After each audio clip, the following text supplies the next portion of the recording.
I'd like to talk about my codependent dad. He was and is still a very codependent person. He was married to my mom and is still officially married to my mom.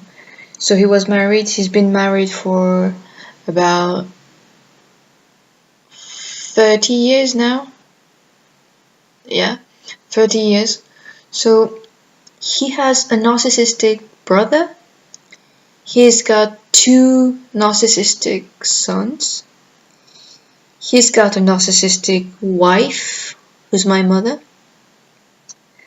I think that my dad, even though he's a nice guy, and he was kind of a good father, like 90% of the time, even though I think there was some very, very bad choices he made. What I mean is that even though he was kind of a good dad, he was a very bad dad because he decided to let those narcissistic persons in his life. This very choice he made had huge consequences on his life, on my life. And till now, I don't think he really understood how much he was the source of the problems in his life, and that he's the source of problems in my life. Because he's got a way of thinking about the world that he's like a pro-hippie,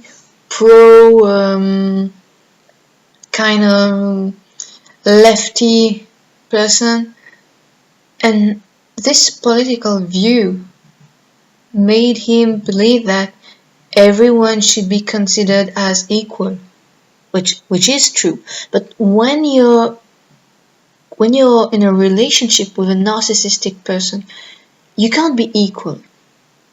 Either you dominate them or you are the dominated one.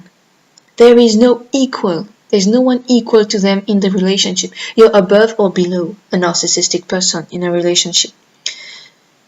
And his view of the world, of women, of how people should interact, he was too much of a nice guy, and this caused him a lot of problems. This caused his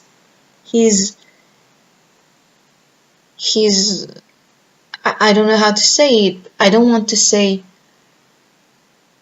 loss, but I would say all the negative impact he had in his life was because of this choice.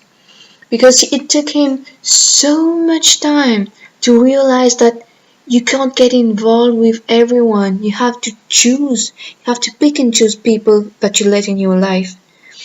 And a codependent dad is typically the one who will groom you to accept things that you shouldn't accept, because he's got a wrong view of the world.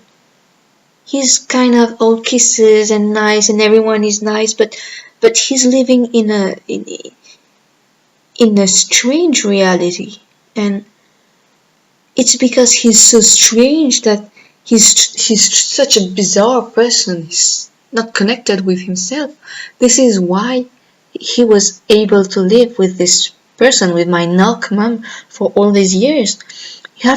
You need to have a very, very low esteem of yourself, a low self-esteem, to be with a narcissistic person for so many years. Because the narcissist will try to kill you, your soul, the person you are. And he didn't have one person in his life. He had many narcissistic person in his life who were like rotating around him. And it's such a sad story, because till now I can't tell him this, and he's the source of his own loss. He groomed me for many years to accept certain things from people, but now that I got away from his net, I'm able to put some boundaries with people. I'm able to express my anger. And I've come to a point now where I don't feel like I have to listen to all those voices that he put in my head. And in a way, when I was small, when I was a little child, and I saw how he was reacting towards my mom when he was being verbally abused, when he was psychologically abused by my mom, I reacted in a way as he did. That is, I was submissive because he was submissive. He's a codependent, he's submissive. He's got a lot of anger and he's got a lot of unresolved issues from his childhood. And in all these years, he never wanted to look back in his childhood. This is what I understand now as an adult, that if you don't look into these things, you bring them all the way for 50, 60, 70, 80 years in your life. And at the same time, I'm very sad. I'm very, very sad. Because it's my dad and I feel for him, even though I'm angry at him. Because he's the source of my problem. It's not only my narc mom. I'm sorry for him because he's been a victim. He's been a victim of abuse. But at the same time, he was enabling those things. If you stay with a narcissistic person, you're enabling him or her.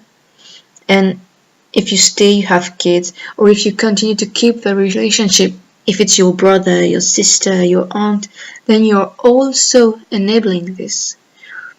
So he's the victim, but he's part of a cause of his problems. This is why it's such a mess when you come from a narcissistic and codependent family. You have all this stuff going through your mind, like, I saw this when I was a child, but now I am grown up. I know I don't have to react the way he did, but I still don't know how to react. And this is a kind of conflict that you have in your head because you never saw a good way, a good reaction that your parents should have had. You never saw it. I never saw my dad reacting like a man should and like a father should. He was too submissive. And I'd like to say that this is what Abdul Saad, psychologist Abdul Saad, said about nice guys. This is why they get addicted to such a lot of bad things, and they always need strong women because they don't have the power, the strength to deal with some things in their life. They feel this compulsive need to be nice to people, and this destroys the life of people. A compulsively nice person is a bad person. Because at the end of the day, this way of acting is causing a lot of harm